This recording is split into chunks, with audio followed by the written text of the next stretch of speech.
In this little mini course here, we're going to go ahead and set up your badass platform and kind of get it ready for prime time. So I'll walk you through a few basic things that you'll want to set up and do before you start sending traffic to your website and you start building it out. Now, before we move on, I do want to point out that OptimizePress, the folks here, they want you to learn how to use their platform. So they have a bunch of tutorials and helpful information as well. So I'm not going to go into every little nitty-gritty detail in this little mini course here. I'm just going to cover what you want to do before you have your site go live. And if you have more in-depth questions, you'll probably want to check out the membership help area for help with the Optimize Member plugin, which again will be handling digital asset delivery and all that good stuff. And also, if you need help with page design, they have their live editor help. So they have a bunch of great tutorials in there, and if you can't find it in there, there is YouTube. So somewhere you'll be able to figure out what you're trying to do. But again, I'll walk you through like the baseline stuff you want to set up and kind of how I approach the membership section. So in this video, we're going to set up the blog setup. So we'll come up to OptimizePress and go to blog setup. Now you can run a blog on your OptimizePress setup.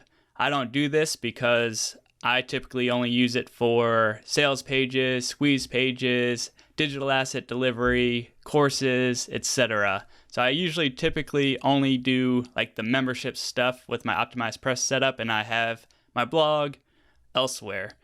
But if you want to have a blog, they do have that option. So it doesn't really matter right here for me because I don't care what it looks like because I'm not using the blog.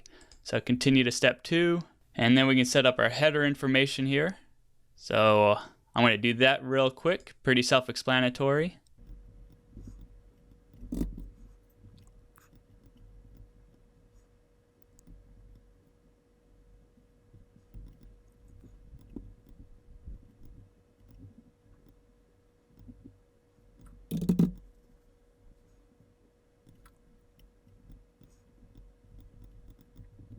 And go ahead and continue to step 3, choose your layout.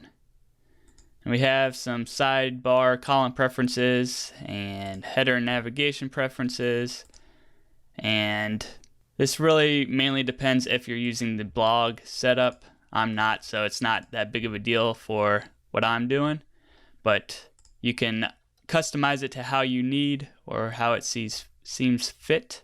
And here's some modules you could install on your blog. I don't need that because I'm not running a blog. So I'll just finish setup and continue to blog settings. And you can always come back into the blog settings area and modify what you had set up. So if anything changes or you realize you missed something, you can always come back and fix it. So that's all there is to going through the blog setup right there.